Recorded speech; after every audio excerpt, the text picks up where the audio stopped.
everyone, this is KJ Mo Vlogs, a Filipino actor based here in Saudi Arabia, and welcome back to my channel. For today's video, we will gonna do another reaction video. We will gonna make a reaction video to the one of the video of P-Pop Insider. So this is Dams, which is Dam, and then see Dam's channel and the first ever live vocals in national media updates, P-Pop Insider. So basically, vocal prowess, angst, and at the same time, iba ang pinakita ng SB19 ngayon sa Dam nila. Sa totoo lang, ibang-iba. Within 10 hours, if I'm not mistaken, the last time I checked, kasi nag-stream din ako ng mga 4 o 5 beses ata ako nag-stream. Basically, like literally, they hit the 1 million views within 10 hours. I am not pretty sure about that. Kasi sa analytics, guys, kung nakikita nyo sa YouTube, for example, first hour ng kanilang first 10 hours, 1 million lang. Pero sa analytics, sa real time talaga, pag pumasok ka sa Creator Studio, mga nasa 1.6, 1.7 na talaga yan. So, hindi lang yung 1 million yung nakita natin sa homepage talaga ng YouTube channel ng SB19. So, mas mataas pa yun. So, basically, nakikita nila. Kasi, if I'm not mistaken, yung Gento, tama ba? Gento heated like first 1 million views within 16 hours. I'm not pretty sure about that.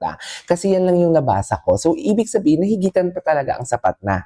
Tama? Nahigitan talaga nila ang sapat na. And I couldn't something like imagine. Hindi naman sa minamaliit ko yung P-Pop pero kasi yung gawa talaga nila, alam mo yung ka-level na ng Harry Potter. Ka-level na ng Harry Potter ang gawa talaga nila. And also the vocal prowess. Lahat talaga sila nagpakilala. Lahat talaga sila pinirmahan talaga nila. Lahat talaga sila, I mean the SB19 members talaga is pinakita talaga nila yung best nila. Especially Stell. My God. Especially Stell na sabi ko, wait, may babae bang kumanta? Grabe. Yung ganung boses na parang tunog babae na siya. 8 octave na yun if I'm not mistaken. Grabe na octave na yun ni Stell. And basically, kay Dimash Kudaibergen ko lang yun narinig.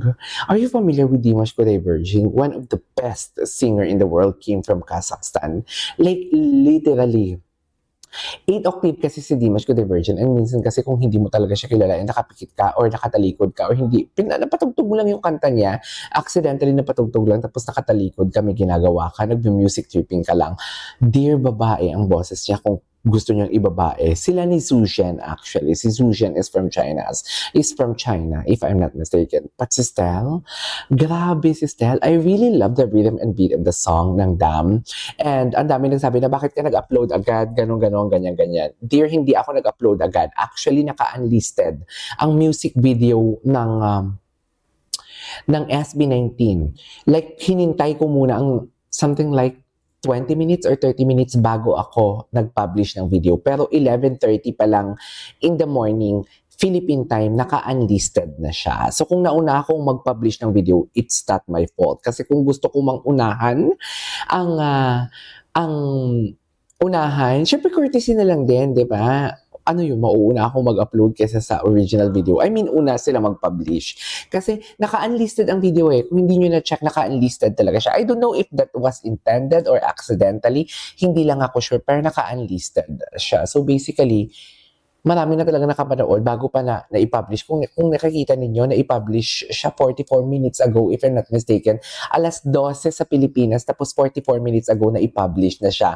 Pero, I mean to say 11:20 something na-publish na talaga siya. So, naka-unlisted siya. I really don't know if it was accidentally published or whatnot. Hindi lang ako sure about doon. Pero kasi nang nag-notify sa akin, nakita ko kaagad ang video. And right after that, ginawa ko siya ng reaction video and hinintay ko muna siya bago mag-publish ang SB19 ng 12 o'clock or bago nila i-public ulit ng 12 o'clock and then pinublish ko siya like 12:20 if I'm not mistaken.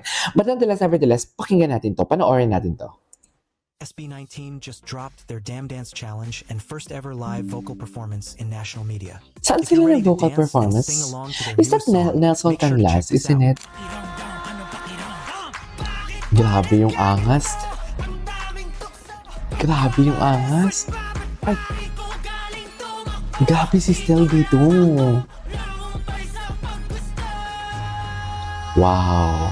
Oh my God, I cannot wait to live. And they sustain that long notes though. Sinustain talaga nila yung low notes.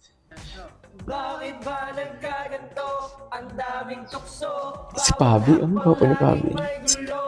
Yes, Ken. Yes, Ken. Dito lang ako. Kasalanan ko lahat na to. Lamubay sa paggusto. Wow. Personally, I don't think the choreography is as difficult compared to the new version of Crimzone, which is very technical. It seems like they intentionally made the steps a bit simpler, likely because TikTok dance trends play a huge role in boosting a song's popularity. And honestly, that's a smart move. I really hope SB19 is proud of what they've accomplished because, in my opinion, this is the best music video of the year so far. Actually, I know it's still I early, couldn't agree but the more. visuals, editing, Ang and ganda. overall quality are just on another level. Exactly! The editor did Exactly! an incredible job, and it's only a matter of time I before we couldn't see agree how Dan more. performs in the coming days. Pablo also mentioned feeling a bit nervous about this release since it's something new for them. Exciting times for me kasi this is also the first time that we did something like this. So, medyo kinakabahan ako. Nakita mo naman nila Kinakabahan. doon parang sa teaser natin, sa trailer natin na talagang Ang ganda ng iba trailer. yung atake natin dito. Iba Parang talaga. involved na tao Iba dito. talaga for today's Very video. passionate and talagang gusto ipakita rin sa buong mundo kung ano yung pwede nilang magawa. So, Ibang-iba talaga. sana maging proud kayo dito sa ilalabas namin mamaya kasi kami Tsaka Filipino all the way, from head to toe.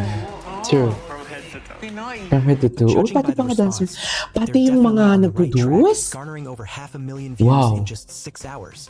Now, they just need to capture more casual listeners, just like how Gento helped propel their career to new heights. Yes. Ay, may ads pa talaga. Diyan pumapasok si reactor about sa casuals. Kung mababasa ninyo, ay tapos na pala. Kung mababasa ninyo, ang daming mga nagsabi sa inyo kung nalaman ng SB19 and everything. And please naman, huwag naman kayong maging harsh. 18, please always choose to be kind. Hindi ka 18 kung hindi ka nag-choose ng kind. Sa totoo lang. Gabi, pati si Casual Shock, inaaway ninyo. Kung ano-ano yung ginagawa ninyo kay Casual Shock. Yung totoo. Grabe. Nahihiya kayo kasi kahit ang foreign reactor sinasabihan ninyo, pero kami mga local, mga kalahin nyo, wala. Paka-racist nyo naman. Charis! So yeah, there you go guys. It is all for today's video. This is KJ Vlogs. See you on my next vlog. Bye!